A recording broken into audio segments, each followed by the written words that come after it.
Premier League this weekend threw up some interesting results, and there were some very interesting games. Spurs are top of the league, 2 points clear of Arsenal and Manchester City, and 3 points clear of Liverpool. And it's a crowded space up there. Aston Villa are close as well. And the big story of the weekend really was Manchester United's defeat by Manchester City at home. They've played 6 games at home, Manchester United. They've lost 3 of them. And this was really a spectacular defeat in many ways. And we're joined now by John Giles to discuss the weekend's football and where certain clubs are going. John, the Manchester Manchester City derby is one of the most intense of any of the derbies. And Sunday's game was remarkable in many ways. After the match, Erik ten Hag, the Manchester United coach, said he thought they played very well, very unlucky not to be in front at half-time, and he was kind of very encouraged, he said, by the performance. Yeah. I didn't see it that way, and we've spoken about it. We spoke during the game, actually. They were a mess. Well, I didn't see it that way either, Eamon, but managers have their own way of dealing with things, Eamon, and I've heard certain things before in the past about, very unlucky and that. But the great thing about football, Eamon, it's there to see. Yeah. We can see it. I mean, the manager can say what he likes and, maybe kid himself.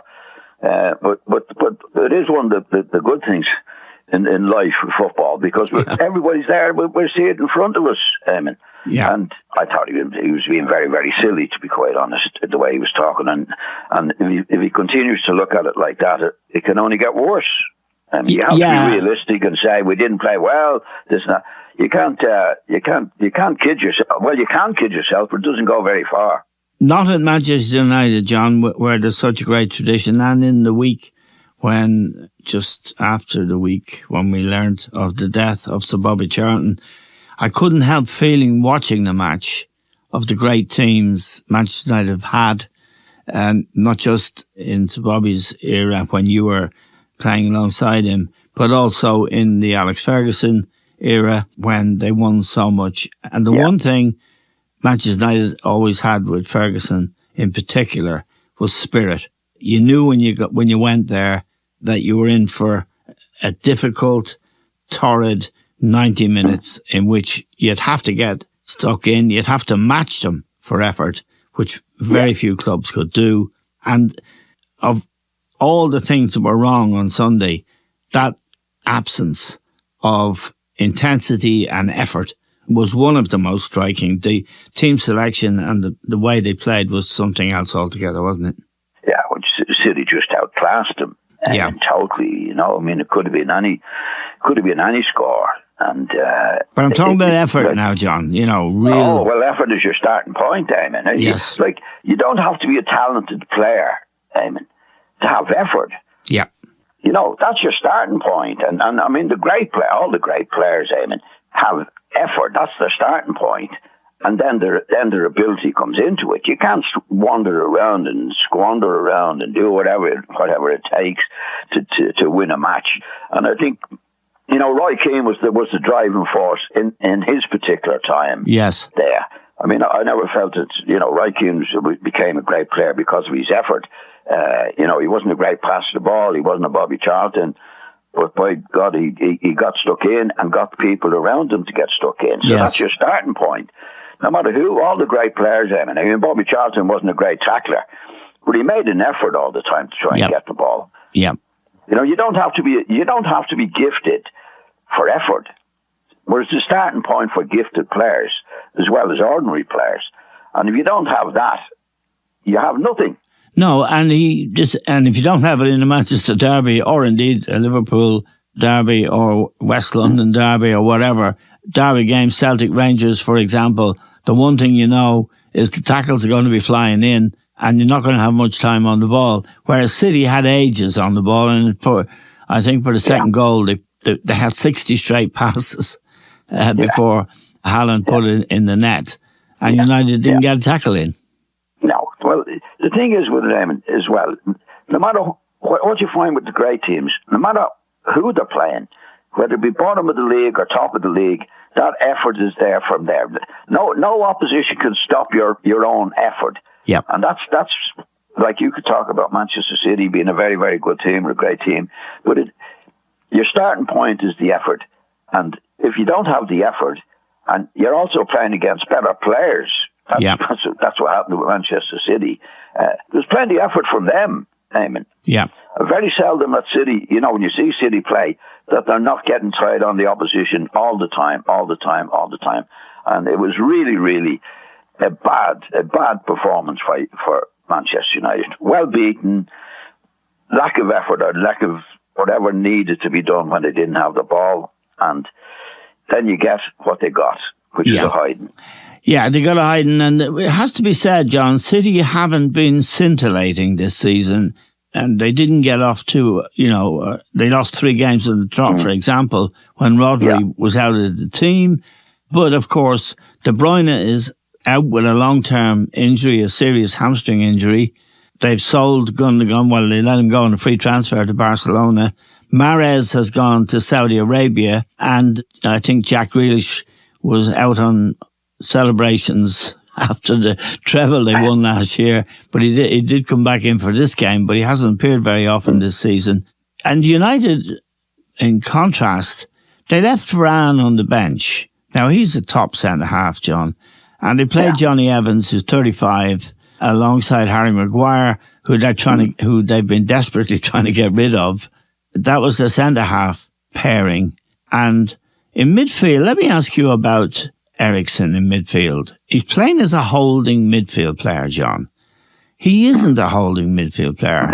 Never has been, Eamon. No, it's bad. No. He doesn't cover the ground. He can't tackle. What he is an outstanding player off the front 2 or 3, and he gets into great attacking positions, and he scores some very important goals. But he's not a midfield player at all, is he? Well, he's been regarded as a midfield player. He could do his bit in midfield, Eamon, and get forward and do his stuff. Yeah, as you say. But I'll just go back a little bit, Eamon. Yeah. To City. They have lost those players, you said, but Bernardo Silva was absolutely brilliant. Yes, man of the match. Yes. And Phil Foden has come into it as well. Yes. So they're good replacements for the other players that have gone. Sorry, now I'll just get back to McTominay and the big doubt, and I think not good, is captain. Eamon, you got Fernandes as captain, and all I see him doing is moaning at the referees and his own players. And his own players. Eamon, it's and his captain. I can't believe it. No, he should have a good captain getting him going. Yes. Instead of him, I just can't stand him on the pitch. He wants to moan at the referee. He wants to have a go at his own players. And he's captain of the team. Yeah. I see Roy Keane has had a go at him. Well, he's had a go at him a couple of times. I think we've had a go at him. As captain of the team, they should be doing everything that needs to be done in terms of effort and that. And there he is. He's still captain. He's still captain there. I think he's a big fault. Yes. You have to call it a fault of the Manchester United situation at the moment. Yeah, and just to take us behind the 3-0 scoreline for City, a couple of minutes from the end, he brought on Antony. Now, Antony's a player he knows from Ajax, and they paid 95 million euros for him, and he's been disciplined because of behaviour off the field, and he came on very late. And within 86 minutes, I mean, 86 minutes. I don't know, but anybody can do it 86 minutes, yeah. No, but the first thing he did was kick someone. And then it was Rashford, I think. He kicked him again, and he got a booking. And about 30 seconds or a minute afterwards, Fernandes got a booking for petulance and kicking somebody. So this really tells you that this team is not being well coached, John. Morale is on the floor. And this is a critical point. When Ole Gunnar Solskjaer was the coach, he didn't really get the players he wanted and didn't get the money. This guy has got 400 million in the year and a bit he's been there. And he has spent it. 9 of the players he's brought in are from the Netherlands, which is where, of course, he's come from Ajax. And a number of those players are from the same management company that manages him.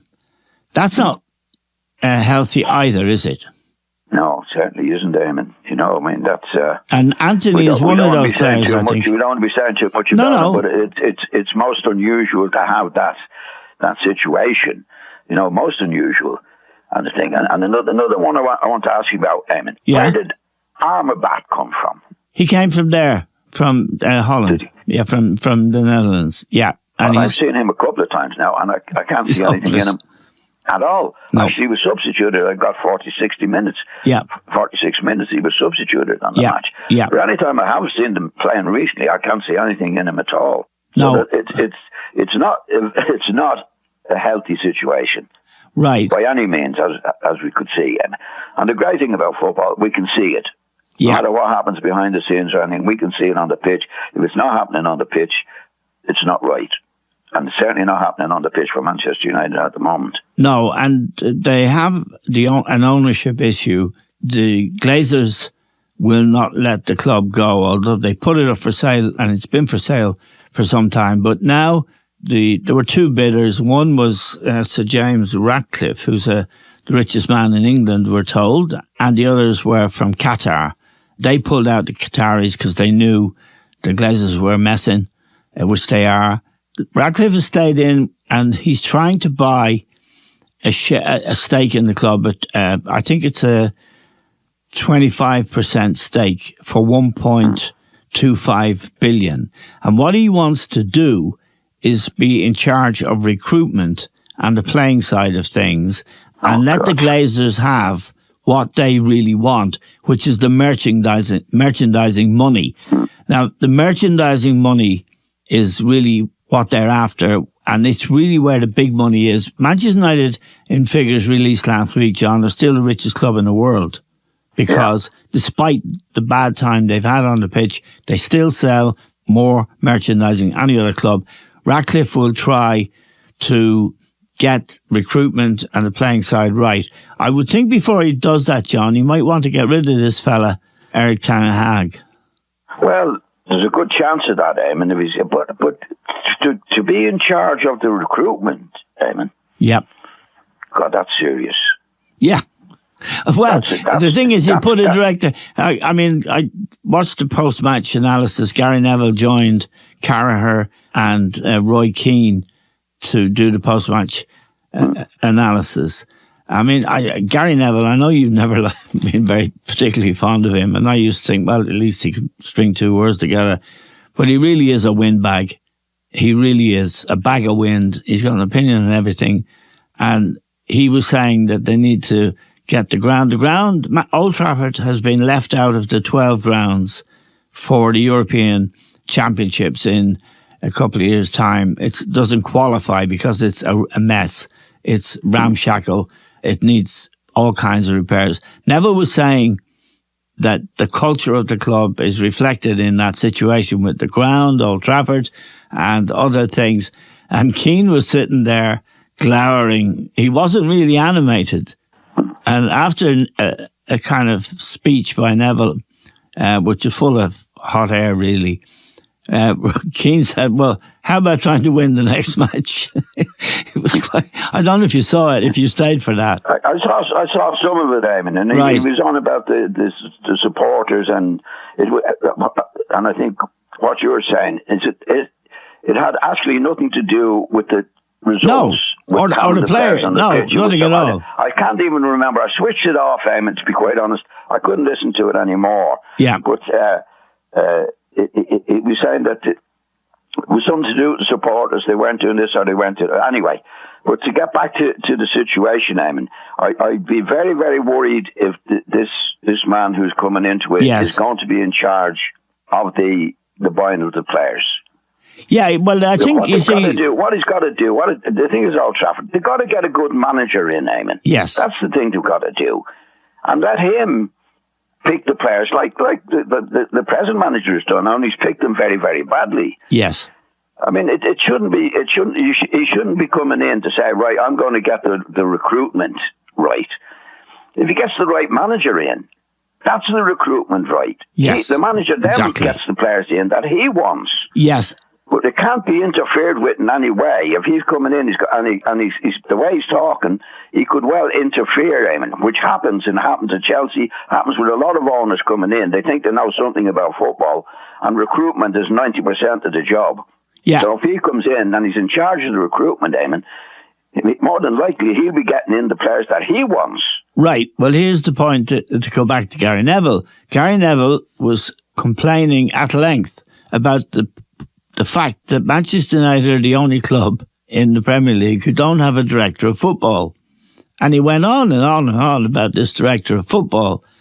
Now, as you know, John, the director of football really used to be Alex Ferguson, and he used to have David Gill was the guy who had the title of director of football. He and Ferguson were a team. They were very close, and obviously they worked together. And the way it works is, I'm sure, as you know, because you've managed in that league, what you say to just the director of football, I'd like him. And I'd like him. I'd say that's what Pep does as well, Pep Guardiola. And I'd say that's what Klopp says as well, although they have a little committee at Liverpool, but they keep buying good players. But Manchester United, even if he gets a director of football in, this new owner, he needs to be the coach's man rather than the investor's man. Yeah, but the manager should get they should employ the director of football. Exactly, yeah. It's his man. That's somebody he can trust. Yes. And as you say with Alex Ferguson, that was the perfect situation. The manager should be getting the players in that he wants. Yes. Now, if you get a director of football in, Eamon, unless he's your man, yes, exactly, then you're in trouble. Okay. And that's what like you said, if this new guy putting the percentage in, he'd want to become in charge of that's what most of these directors, Eamon, or owners, want. They think they know more about football than the manager. Yeah. It happened to Chelsea with the American guy. The amount of players he's brought in. Yes. And in my opinion, I think I was talking before in your program, it's 90% of the job. I know it is. Getting the players in that you want is 90% of the job for a manager. Yes, absolutely. Because all managers have a vision of what they want on the pitch. Yes. And to make that vision come to light or to come on, you have to have the players that you want. There's no two managers alike, Eamon, that want players. Yeah. Do you know what I mean? All managers have a vision of the players that they want on the pitch and the type of players that they want in the way that they want to play. Yeah. If they don't have that, they have nothing. Exactly. Now, just to move on a little bit, John, to a coach I think we both admire, Pochettino, who's at Chelsea now, but he inherited a disastrous mess where $1 billion had been spent, $1 billion, at the behest of Todd Boehly, who is the American billionaire who owns Chelsea now. And he is slowly trying to put things together, and he's got some good results, but they've quite a way to go. He got Raheem Sterling, for example, buzzing in the first few weeks, but he has a lot to do, John. And they lost 2-0 at home to Brentford. Brentford are a small club. It's a West London derby, they called it. I played at Brentford many times. You would never have played at Brentford, John, I don't think, in your career. No, I never played at Brentford. No. Was it 1 year ambitions? No. No, not really. No. The thing is, they've got a coach there, Danish coach, Thomas Frank. He's done a brilliant job, John. They really, with no players, and this year, Ivan Toney, their star striker, who really is prolific goal scorer, he's been banned for 10 months for gambling offences. But still, they are halfway up the table, just behind, not too far behind Manchester United, actually, 2 places behind them. He's done a great job, and they beat Chelsea 2-0. But Pochettino has a big job to do there, but he's beginning, it seems to me, to get to grips. And I know you watched the match, and I know you admire what Brentford have done. Well, Pochettino has to be allowed. There's a big job to be done at Chelsea. Because with this American guy that you mentioned there, he's definitely been buying the players in. Yep. He's been buying the players in. He makes no bones about that. And they've got about, I think it's about 38 players. They have, yeah. Now, you can't run the club as the coach now. It's very, very good, very difficult for him to run the club in the way that he obviously wants to run it. Because you can have too many players. You take training, for example, and you've got 38 players. The most any manager can train or coach can train is about 16 players. Yes. Yeah. Right? Now, he's got twice that amount. Yeah. So that means there has to be 16 players that he's not coaching. Yes. Right. Now, they're going to be upset. Any player that's not training what's regarded as the first team is in trouble with the club. Yeah. Because he's out. He's out in the cold. Yeah. And what happens then is the next week you'd have 2 or 3 new guys in to the 16. So there's another 3 guys out who's not happy. Yeah. So you can't have, we all heard of morale, Eamon. And what's morale in the club?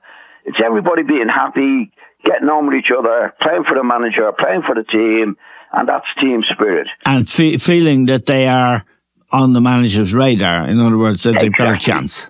Yeah. Exactly. Yeah. Now, when he goes for training sessions, Eamon, he can only take the 16 that he wants. Yes. Now you're upsetting 60 and more. Yes. Yeah, it's a tough job, and he's, as I say, they've had 1 or 2 good results, but they're still trying to find their best team. There is an interesting player there in that, and this is the way they were operating before Pochettino arrived. There's a guy called Casido, and Liverpool wanted him. They had him, and at the very last moment, Chelsea came in and gazumped him and offered 115 million for him. He's okay. He's a midfield player. He's okay, but he's not Franz Beckenbauer by any means. And that's what happens, isn't it? When these businessmen get the checkbook out, they take a shine to somebody, bang, get him. Don't care what it costs. That's no way to run a football club either. No, you can't.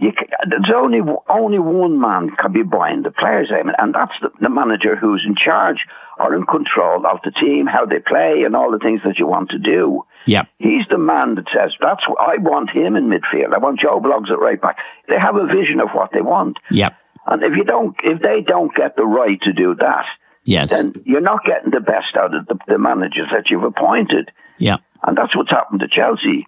I mean, they got the lad from Brighton in, didn't they? Yeah. Didn't give him a chance. You buy the player left, right, and centre. They buy players left, right. You can't do it, Eamon. Right. You can't have a morale at the club. You can't have the manager who is not fulfilling his vision, if that's the right words for it. It is, yeah. That's what I want. I want him, I want him, I want him, I want him. And then he coaches them, he gets the morale right, gets everything right, and you go from there. A perfect example of it at the moment is the Spurs man. Yes, indeed. Ange Postecoglou. And he's Greek. He managed Celtic very successfully. I know you weren't able to watch the game because you were travelling. I watched the game against Crystal Palace at Palace, which is a very difficult place to go. Very small pitch, very partisan crowd, and not many teams get a result. They won 2-0, John, and they have a really good team and a lot of new players. I think it was 2-1, and I think they scored in the last minute. They scored in the 90th minute, that's right. Yeah.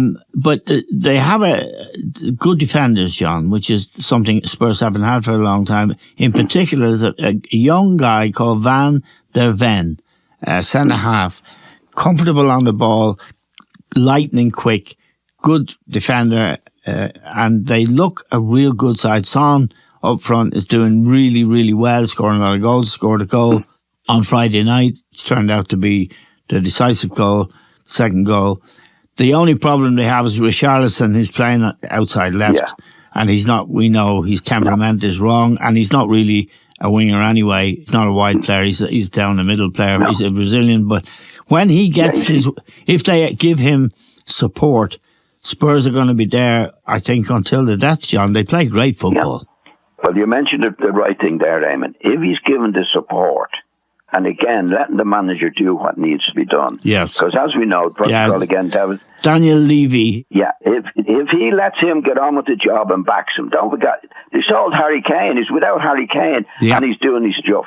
Now, this fella's got to back him, and he's got to let him get the players in that he wants and do the job properly. Because what he's done so far is absolutely brilliant. Yeah. Absolutely brilliant. And you mentioned the good things about him there. He's got to be given, he has a vision of what he wants. But what he didn't have going in was a lot of money to spend, Eamon. So he's done well and has the team spirit with the players that he has. Now, he's got to be given the right now to get the next players in that he wants to keep that spirit. If Daniel Levy starts messing about, he's going to mess it up in a big, big way. Back this guy, get the players in that he wants, and really back him. He's done a terrific job. And now he's been allowed to do it. Yeah, they got a good bargain. I want to ask you about a player called Maddison, who they got from Leicester. They got him quite cheap in the summer, really. He's playing really well, John. He's got a floating role. He gets on the ball. The first goal was an own goal, but it was a shot from him. He's dangerous. He gets a goal. I think he's a very good player, and he's in the England squad, John, and in the team quite often now. What do you think of him? Well, I must admit, Eamon, I never fancied him. Right. I never fancied him at Leicester. Yeah. I didn't know. He was regarded in many ways as a midfield player. Yeah. He's not a midfield player at all. He's one of those lads that floats between the midfield and the attackers. Now, at Leicester, he wasn't in a good team. He has to be in a good team, Eamon. He has to be carried a lot to do what he's really, really good at, whereas to either to score a spectacular goal or make a few goals. Really, really good at that. Yes. And this manager is getting the best down because he's playing him in the right position. He was always regarded, and I heard people talking about him being a midfield player. He's not a midfield player at all, Eamon. He plays between the midfield and the strikers. Yes. And he's unique in the way he can do it. It's not an easy job to do, but he has to be worked on with the players around, and he's really doing it. He has this touch that he sees the pass in to put somebody through, and he definitely has the ability to score goals, some spectacular goals. So he's playing much better than I ever expected him to play. Yeah, and he's formed... I think that's down to the manager and the players around him. Yeah, he's formed a good understanding with Son, who I think we both think is a fabulous player. Yeah, definitely. Goal scorer, goal maker. Yeah. And he was a partner for Harry Kane. Harry, by the way, John, I don't know if you saw it, he scored Another goal. Yeah, from the halfway line. It was in his own half, actually. It was like the Beckham goal at Wimbledon, which I was actually at that match, believe it or not. But it was a fantastic goal, John. Yeah. Did you see it? Yeah. I didn't see it, Eamon. No, it's the kind of thing you could have done at your best. Well, I wouldn't have been able to do that, Eamon. I wouldn't be able to hit it that long. No, Harry has become a great player, Eamon, yes. and he's doing it straight away in Germany, as we know. And imagine what the Spurs lad, the new lad that's come in there, if he had Harry as well. Yeah, no, he's done a great job. At the moment, he's got Rick Arlinson instead, who's not playing at all. Apparently, on the board, lad has some mental problems himself. You know, so the lad at Spurs has done so far so good, and he has to be back now to improve as they go along. Yeah, and there's a very interesting connection between what Postecoglou has done as coach at Tottenham and what Ten Hag hasn't done at Manchester. There are an awful lot of new players in the side. I don't know them. I just seen them now in the last few games. Porro, Romero, Bissouma, Kulusevski, who was there before, but he's transformed. Obviously Maddison. He's getting the very best out of Son. And this is a feature of the Brighton team as well, which we know. They beat Ajax last week 2-0, which is amazing. When you think where Brighton have come from, and they had a good draw with Fulham at the weekend. But there are players in the team that no one has ever heard of, and they've got them from all over the world. I mean, Liverpool is a good example. It's a sad story now. Diaz, who's they got from, he's a Colombian. His mother and father have been kidnapped. His mother has been released, but his father is still. It's a tragic situation. The point I'm trying to make, though, is that. And this is a mistake a lot of coaches make, and I'd like your opinion on it. It's my opinion, but your opinion is more important. That Ten Hag, as a lot of coaches do, he went back to where he used to work, and he's brought 9 players from the Netherlands. Where Postecoglou and the coach Dabby at Brighton, they have a network all over the world, and they're getting real quality players. I mean, and interestingly for Brighton at the weekend, Evan Ferguson scored a really, really classy goal to give them the lead. A real class goal with his left foot. He's a real good player, John.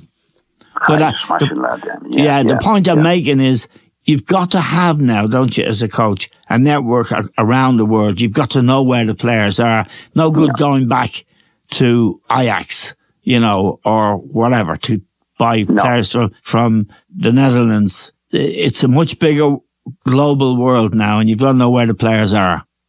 No, and that's where Brighton have done it, Eamon. I think we spoke before on your programme. Yeah. That if you look at the players, well, they've sold so many players over the last 18 months. It's incredible that they're still doing extremely well. Yeah. I think if you look at the last World Cup, the smaller clubs, the smaller nations, countries that were considered smaller countries, did really well. Yeah. Really, really well. Yes. So I think football has improved around the world. Yeah. Morocco were a good example of that. Yeah. But there were others. Yeah. Yeah. So, we're all used to getting players from Italy and Spain and Germany and all. We're not used to getting the players from the countries that were regarded as small clubs in the World Cup. Yeah. I think Brighton have been the first to do it. And yes. I think they've gone around the world at these smaller clubs. If you look at the team they have and the players that they've sold, a lot of them have come from these particular clubs. Yes, they have. Yes. Yeah. Yeah. That's big. If you get a place to go or recruit where nobody else is doing it, nobody else is really looking in that way. That's what Brighton have done. They've been brilliant doing it. Yeah. And I think the guy, the new guy, I can't pronounce his name at Spurs, Eamon. Yeah, Postecoglou. Ange Postecoglou. You have to practice that, Chief. He's from Greece. I'll have to practice them. I'll practice that during the week, I promise. Yeah, and I'll practice knowing something about football. So that's like he's a real manager, this guy at Spurs. Oh, he's a real manager. Real calm guy as well. Remarkable what they've done. This guy has really, really done his stuff at Spurs. He's back. He's got to be back now, Eamon, to really get up there with the real big boys at the moment. Yes, because he's proven himself. To the Spurs owner. To back him now, and because they've done remarkably well, and they've sold Harry Kane. Imagine what they'd be doing if they still had Harry Kane. Yeah, no, absolutely. But he's a manager now. At last, Spurs have allowed somebody to get on with the job. If you're going to appoint a manager, Eamon, or a coach, or whatever he is, he has to be in charge of the players that come in and go out, and be totally in charge of what he has to do at the club. Right. Chelsea are a mess because of the way they behaved. They've got about 38 players in, and it's very hard for the manager now, and it's got to take him time to know his best 11. At Spurs with Pochettino. That's his big job now, and it's a mess. A final thought about Liverpool, John.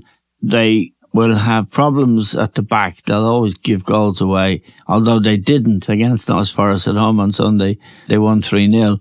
But they have devastating attacking talent.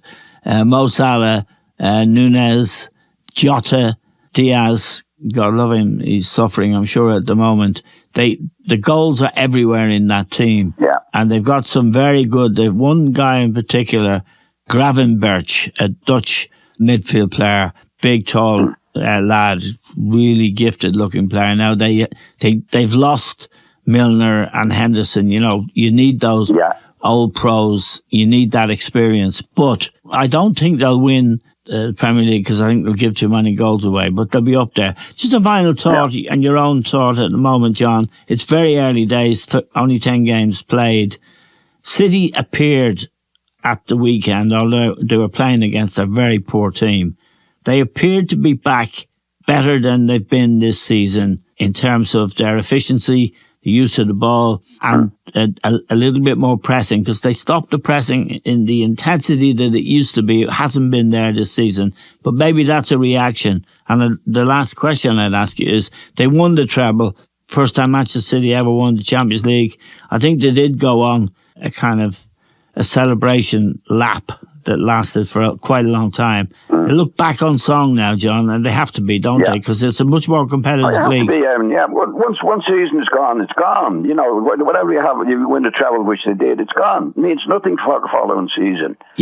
But I think what they have done now, they let a couple of midfield players go. And I think now with the team, the midfield particularly, with Foden Yeah. and Bernardo Silva, Yeah. brilliant. Yeah. He was absolutely. Now, he played in his best position. Yes. And I think if they got him, keep him there in that best position, and also use Foden, Yeah. they'll replace the players that they let go in a big way. Right. Especially Silva. Yeah. You know, he controlled the midfield. He's the one that can do it, because when he doesn't play, they don't have anybody else controlling the midfield. No. And Foden will do that. I think they'll get their spirit back.